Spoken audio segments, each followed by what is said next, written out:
Assalamualaikum warahmatullahi wabarakatuh. Selamat pagi sahabat harapan dimanapun Anda berada. Semoga pagi hari ini yang akan sahabat harapan lakukan semoga berjalan sesuai harapan dan juga sesuai keinginan ya. Jangan lupa teman-teman subscribe di channelnya YouTube Lasarfa, follow di semua sosial medianya, di Instagram, Twitter, TikTok teman-teman ya, di Facebook ya. Dan alhamdulillah di pagi hari ini Faiz kedatangan salah satu amil Lasarfa yang baru aja pulang dari Cianjur. Assalamualaikum Teh Anggi. Waalaikumsalam. Kak Apa kabar? Alhamdulillah baik. Alhamdulillah baik. Ini nanti Faiz akan lebih banyak bertanya soal apa yang sudah Teh Anggi beserta rombongan Lasarfa lakukan selama di Cianjur, karena seperti kita ketahui bersama 21 November teman-temannya tahun 2022 ini menjadi salah satu hari yang mungkin tidak akan pernah bisa dilupakan oleh masyarakat Cianjur dan sekitarnya, karena gempa mengguncang Cianjur ya, dan sampai dengan saat ini sudah lebih dari 300 yang menjadi korban jiwa, kemudian juga ratusan rumah runtuh, tempat ibadah, sekolah dan lain sebagainya. Teh Anggi, artinya ketika gempa terjadi di tanggal 21 November kemarin dan satu hari setelahnya ini Teh Anggi beserta rombongan dari teman-teman Amil Lasarfa langsung meluncur ke Cianjur gitu. Itu ketika diperintahkan gitu kan, ketika dimintai tolong lah oleh teman-teman pimpinan Lasarfa, Anggi kamu harus berangkat ke sana. Apa waktu itu yang Teh Anggi rasakan? Siap atau seperti apa Teh Anggi? Sebelum ke sana nih. Ya, di awal mulanya ya. Itu cukup mendadak ya Kang ya. Waktu itu kan hari kejadiannya siang jam 2-an kalau nggak salah. Nah, itu terjadi gempa. Oke, kita sempat ikut live rapat langsung ya sama BNPB kayak gitu kan. Nah, aku nggak ada feeling sama sekali tuh bakal diterjunin. Nah, itu terjunin langsung hari itu. Ditaklimatin tuh ya, disuruh buat berangkat setelah pulang jam kerja. Waktu itu kan persiapan mau buka puasa hari Senin ya, masih di kantor setelah jam 5. Nah, mau maghrib disuruh berangkat ya, dikabarin sama Pak Manajer, Anggi siap-siap berangkat ya. Oke, abis maghrib aku langsung pulang tuh, beres buka puasa. Abis Isya udah harus di kantor, berangkat. Oke, aku berangkat tuh ya. Jadi berangkatnya malam itu, bukan pas besoknya. Oh siap, jadi memang hari itu ya? Hari H itu langsung. Dari kantor sekitar jam 11 malam ya. Nah itu kita berangkat rombongan tim 4 orang. Kayak gitu, udah kita sekalian sama bawa pakai ambulan, bawa armada, dan sekalian sama logistik kita ke sana kayak gitu. Siap. Jadi memang siang terjadinya gempa di Cianjur, malam ini Teh Anggi langsung berangkat. Tentu nyampainya besok pagi subuh. Teh Anggi tentu kan artinya Teh Anggi tidak hidup sendiri gitu kan. Artinya punya orang tua, punya saudara dan lain sebagainya. Betul, bagaimana meyakinkan orang tua awalnya? Awal mulanya tuh ya, aku sempat deg-degan ya. Oke, Bismillah aja ya, karena di sana ngeliat beritanya cukup serius ini gempanya, jadi ya bencana. Jadi aku langsung hubungin orang tua ya, dapat perintah kayak gitu kan buat berangkat, langsung kabarin di grup keluarga, izin mau mengabarkan mau berangkat gitu, mohon doanya ayah mama kayak gitu kan. Terus akhirnya ya udah Bismillah berangkat ya Kak, kayak gitu, hati-hati di jalan kayak gitu. Jadi langsung diizinkan sama orang tua? Iya, emang udah sering terjun ke lokasi bencana ya, jadi kayak yang ya udah gitulah. Jadi nggak terlalu banyak diskusi lah ya sama orang tua. Artinya ketika orang tua sudah mengizinkan, artinya Teh Anggi juga berangkat dengan penuh keyakinan, semangat, tidak ada beban gitu. Teh Anggi artinya kan ketika kita berbicara soal bencana, pasti otomatis di sana di lokasi Teh Anggi berada di antara banyaknya laki-laki. Padahal jumlah perempuan itu masih sedikit, udah Faiz bayangkan gitu ya. Bagaimana Teh Anggi awalnya merasa bukan minder ya, merasa seperti apa sih Teh Anggi perempuan di antara banyaknya laki-laki di sana di Cianjur? Sempet mikir juga ya, kan ini lokasi bencana.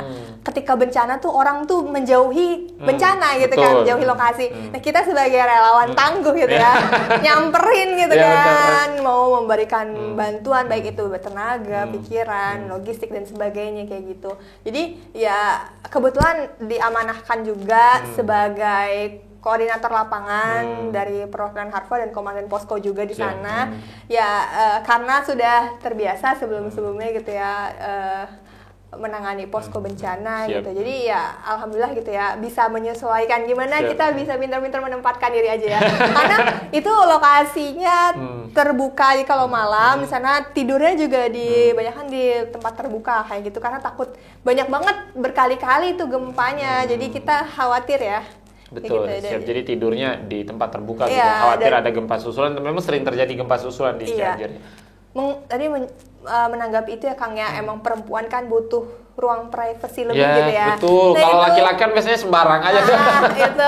Itu salah satu hal yang mungkin perlu diperhatikan ya untuk kedepannya, karena bukan hanya penyintas, bukan hanya relawan, penyintas pun aku kepikiran gimana, apalagi mereka bukan sehari dua hari, apalagi rumahnya sudah hancur rata dengan tanah kayak gitu kan. Mereka butuh ruang privasi dengan keluarganya kayak gitu kan. Apalagi satu tenda itu biasanya sampai 20 kakak, itu kan kepikiran juga. Jadi kayak ya Allah, aku begini gitu, gimana mereka gitu kan. Artinya tadi jam 11 malam pergi dari Serang, nyampe Cianjur waktu itu? Nyampe Cianjur sekitar setengah 7. Setengah 7 pagi. Itu kita langsung udah persiapan logistik di mobil, belanja buat nyalurin ya bantuan ke sana, pangan dan sebagainya kayak gitu. Siap. Jadi memang bermalam di mobil ya waktu perjalanan ya. Siap, dan memang sudah siap. Tadi Teh Anggi juga sudah mengatakan ini sudah beberapa kali juga Teh Anggi ya, artinya membantu teman-teman yang memang terkena bencana dan lain sebagainya. Teh Anggi, kalau pertanyaan Faiz berikutnya kan artinya kita yang memang bekerja di sosial gitu kan harus setiap standby 24 jam, kapan aja diutus harus siap gitu kan. Kemarin berapa hari di sana Tanggi, di Cianjur? Awal mulanya ya kan. Ini di luar ekspektasi karena ini kan cukup mendadak ya perintah keberangkatannya. Jadi awal mulanya Anggi berangkat gitu. Untuk berapa hari Pak aku persiapan? Oke, siapin aja sekitar 3 hari. 3 hari siap. Maksimal 5 hari. Oke tuh ya. Oke, bawa baju ambil tengah-tengah. Kayaknya 4 hari deh ya gitu ya. Lebihin gitu dari 3 hari. Nah, ternyata di sana nunggu rolling team itu adanya pekan depan. Jadi diperpanjang jadi 7 hari. 7 hari. Nah, pas mau pulang katanya coba di briefing dulu timnya. Jadi nambah 1 hari. Jadi kita ke lapangan kayak nge-briefing tim dulu seharian itu baru kita pulang gitu kan. Jadi memang awalnya 3 hari jadi 8 hari. Iya. Bonus dong. Nggak jadi 3 hari. Jadinya bonus. Yang artinya Teh Anggi ketika datang ke lokasi bencana kan tahu apa yang harus dilakukan. Artinya kan ini bukan oke, saya datang membantu. Artinya saya harus nyiapin tenaga, harus nyiapin mental, kemudian kan harus siap nggak tidur dan lain sebagainya gitu kan. Pas datang, apa yang pertama kali Teh Anggi rasakan di Cianjur? Apa yang Teh Anggi lihat, kondisi masyarakat dan lain sebagainya? Pertama datang kita langsung koordinasi ya ke BNPB, BPBD dan ke FOS ya, Forum Zakat. Setelah koordinasi, tim kita langsung asesmen. Kita nyampe sana kan pagi penyaluran asesmen, koordinasi, siangnya asesmen sampai sore sekalian penyaluran. Itu sampai malam. Pertama kali datang ke sana tuh di sana daerahnya sebagian besar yang terdampak bencana itu tidak ada akses listrik dan air mati, ya. Bener-bener mati. Jadi karena ketika udah habis maghrib udah gelap itu sepanjang jalan.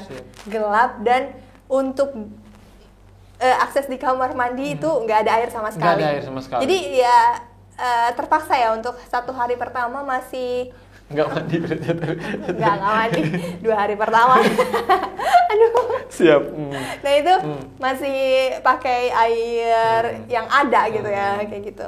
Siap. Jadi memang kondisinya di sana memang luar biasa dan itu memang sudah Teh Anggi bayangkan dari sebelum berangkat ke Cianjur. Udah kan harus pasti mempersiapkan mental ya. Siap. Jadi memang kondisi listrik yang mati. Nah, ketika Teh Anggi 8 hari di Cianjur, pas mau pulang itu listrik sudah. Udah.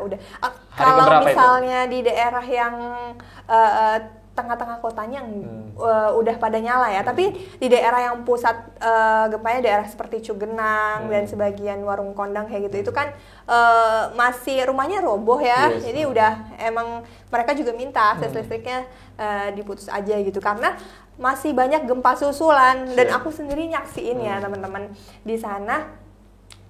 Ketika hari kedua ya, hari Senin, Selasa, ketika asesmen dan penyaluran bantuan pulang dari Cugenang itu daerah Gasol, pulangnya itu nyaksiin sendiri rumah roboh depan mata aku. Ini kan kanan kiri udah roboh. Nah yang tengah-tengah ini atapnya miring kan. Nah itu lagi gempa tuh abis maghrib, lumayan kencang ya 3,4 gitu ya. Ya udah nambah roboh. Saya nyaksiin sendiri itu lagi kena macet pulangnya, itu macet parah. Siap, artinya selama Teh Anggi di sana 8 hari kan banyak sekali melihat situasi situasi yang tidak enak lah, tanda petik keharuan dan lain sebagainya. Banyak yang anak kehilangan orang tua kehilangan anak, kehilangan saudara dan lain sebagainya. Nah, ketika Teh Anggi berada di Cianjur itu kemudian bertemu dengan banyak masyarakat, apa yang Teh Anggi rasakan di sana, Teh Anggi? Sempat membantu juga kan itu beberapa masyarakat naik ke ambulan dan lain sebagainya. Iya benar, itu kan pas 2 hari pertama tuh masih ramai sekali ya yang proses evakuasi gitu kan. Selain kita menyalurkan logistik, karena kan manusia pasti butuh makan ya, dan di sana aksesnya juga masih kurang, terbatas banget karena efek bencana itu ya, banyak jalur yang ditutup dan sebagainya. Dan yang dirasakan ketika bertemu langsung dengan para penyintas, terutama di posko atau tenda-tenda pengungsian gitu ya, lebih tepatnya terpal ya, banyaknya terpal itu sepanjang jalan. Yang tenda ya tenda, ada ya itu hari kedua hari ketiga udah ada mulai banyak tenda kayak gitu. Itu tuh lebih ke iba ya, kasihan gitu. Dan perasaan kita ingin membantu tuh lebih semangat gitu, ayo dong kita harus bisa gitu, gotong royong, bantu semangatin mereka, karena kita dengan apa yang kita miliki sekarang gitu, kita upayakan gitu, maksimalkan untuk bisa membantu mereka, saudara-saudara kita. Siap, artinya kan sempat ramai di media sosial, artinya ketika terjadi bencana di Cianjur yang pertama ini terjadi kelangkaan terpal katanya Teh Anggi. Kemudian juga terjadi kelangkaan kain kafan. Banyak sekali, mohon maaf, teman-teman yang meninggal dunia di sana tidak dibungkus dengan kain kafan karena keterbatasan, mungkin ada toko yang rubuh dan lain sebagainya, itu hanya ditutup dengan sarung. Itu Teh Anggi sempat menyaksikan atau seperti apa? Mungkin bisa diceritakan. Iya Kang, karena di sana banyak toko juga yang rubuh, yang tutup gitu ya. Dan bukan hanya toko kain kafan, toko makanan dan banyak toko lainnya itu pada tutup gitu karena terdampak gempa kan.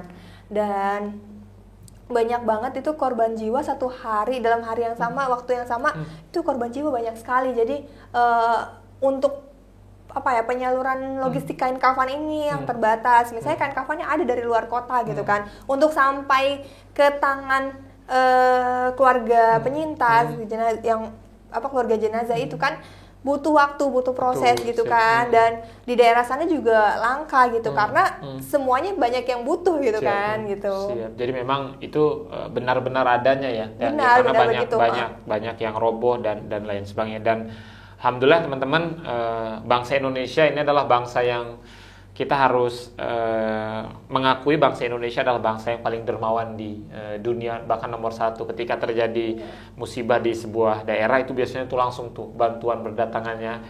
Dan alhamdulillah kemarin juga tim Ala Sarfa baru saja memberangkatkan 1 truk ya, logistik ya Teh Anggi ya. Alhamdulillah ya. Nggak ikut lagi Teh Anggi. Kita rolling tim dulu Kang ya, mungkin nanti kita di Caca Energi baru berangkat lagi ya. Siap. Ada standby di sana ya. Kemarin alhamdulillah teman-teman Harfa berkolaborasi bersama dengan JNE ya kemarin ya, untuk armadanya, dan alhamdulillah 1 truk kemanusiaan. Kabar terakhir semalam itu sudah sampai di Cianjur untuk nanti kembali didistribusikan oleh teman-teman relawan Las Harfa. Teh Anggi, artinya Teh Anggi sudah 8 hari dan tahu betul apa yang paling dibutuhkan oleh masyarakat Cianjur, penyintas. Itu awal-awal Teh Anggi di sana itu apa yang paling Teh Anggi rasakan ini paling dibutuhkan ini Teh Anggi di sana? Kebanyakan masyarakat tuh ya datang pas hari pertama datang, selain minta makanan, butuh makanannya siap saji gitu, karena kan mereka entah itu kompor atau alat masak, semuanya itu kan tertimpa dan hancur gitu ya. Yang dibutuhkan yang pertama makanan siap saji kayak gitu kan. Nah itulah makanya ada inisiatif kita mendirikan dapur umum dan sebagainya kayak gitu kan. Selain itu juga permintaan untuk hari-hari awal ya, 1, 2, 3 hari pertama masih banyak permintaan kain kafan dan terpal. Karena mereka kan rumahnya roboh, jadi untuk bernaung ini tidak ada gitu kan. Jadi butuh yang namanya tenda atau terpal minimal ya buat bernaung itu untuk sementara. Dan untuk jenazah-jenazah ya korban gempa gitu, penyintas ya, itu butuh untuk secara layak ya kita hormati mereka gitu ya, dengan ya dibungkus kain kafan gitu ya untuk pemakamannya gitu. Siap. Jadi memang ini banyak sekali yang dibutuhkan oleh masyarakat. Dan alhamdulillah mungkin kemarin sih informasi yang teman-teman dapat, alhamdulillah kalau untuk logistik ini sudah mulai terpenuhi ya. Yang artinya kan banyak bantuan yang berdatangan dari sana sini. Tanggi artinya kan 8 hari bukan waktu yang sebentar di sana. Hampir 24 jam HP selalu standby gitu. Bener banget. Ini baru off 1 jam udah banyak panggilan masuk. Chat numpuk kan. Ya, artinya banyak yang ingin tahu bagaimana kondisi dan lain sebagainya. Kebanyakan Tanggi waktu di sana itu ngapain aja sih, Tanggi? Jadi di sana itu ya Kang ya, hari pertama kita full assessment dan penyaluran langsung ya. Hari kedua itu kan nyampe ya Selasa subuh ya pagi. Belanja, penyaluran, Rabu langsung inisiatif mendirikan dapur umum dan sebagainya untuk kita salurkan makanan dan sebagainya, logistik. Jadi gak ada waktu tidur ya Tanya? Tidur ada, jadi kayak abis sholat subuh udah langsung persiapan, packing dan sebagainya, 4:30 ya, 4:30 sampai jam 11 malam tiap hari kayak gitu ritmenya. Jadi kayak yang ya kita harus menyesuaikan nih, kuat-kuat gitu. Pokoknya aku sempat drop juga sih karena waktu itu pas hari ke-7 apa hari ke-8 itu telat makan Kang. Karena macet parah rute dari Cugenang atas itu. Sepanjang jalan kita nyari tempat makan nggak ada kayak gitu. Jadi baru makan siang jam 16.28. Hampir makan malam itu ya.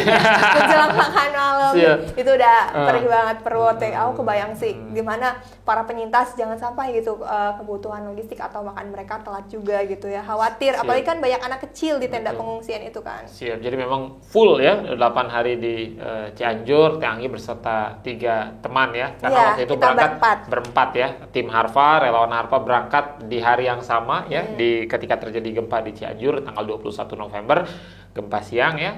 Tanggi beserta 3 kawan-kawan relawan yang lain ini malamnya langsung berangkat dan baru kemarin ya pulang ya. Langsung kemarin ketemu nih kita. Pulang kemudian disusul dengan tim Harfa yang lain ya. Yeah. Siap. Nanti mungkin kloter berikutnya Teh Anggi datang lagi ke Cianjur. Insya Allah ya, semoga sehat selalu kita ya. Siap. Teh Anggi, terima kasih banyak sudah berbagi cerita bersama sahabat harapan di sini. Semoga apa yang Teh Anggi sampaikan ini bermanfaat. Terakhir mungkin apa yang ingin Teh Anggi sampaikan untuk mungkin dari sebagian besar masyarakat yang nonton juga ada warga Cianjur. Apa yang Teh Anggi sampaikan untuk masyarakat Cianjur, terutama untuk para penyintas gempa, dan yang kedua adalah apa yang ingin Teh Anggi sampaikan untuk para dermawan yang sudah menyumbangkan sebagian hartanya untuk sama-sama membantu masyarakat penyintas di Cianjur. Silakan Teh Anggi. Ya, makasih Kang. Ya, aku mau ngucapin makasih banyak ya mewakili para masyarakat Cianjur ya.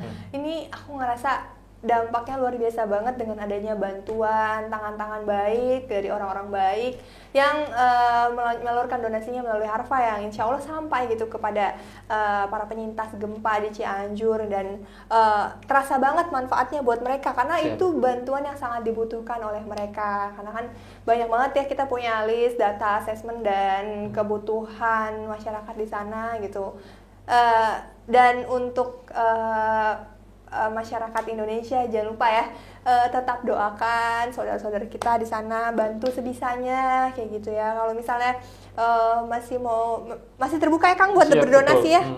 Kalau itu nanti kita tetap salurkan ya, segimana ada donasi kita salurkan karena tim kita masih standby di sana dan rencananya kita akan perpanjang ya sampai bulan Desember ini. Kita akan terus membersamai masyarakat Cianjur ya untuk sama-sama setidaknya meringankan beban apa yang mereka rasakan. Tanggi artinya kan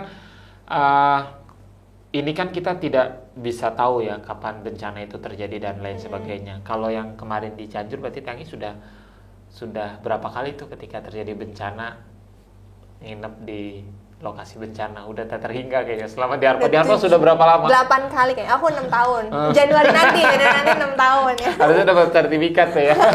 Sebagai ya alhamdulillah ya. Jadi selama ini raga masih sehat gitu ya, jiwa masih kuat, mentalnya juga harus kuat gitu kan.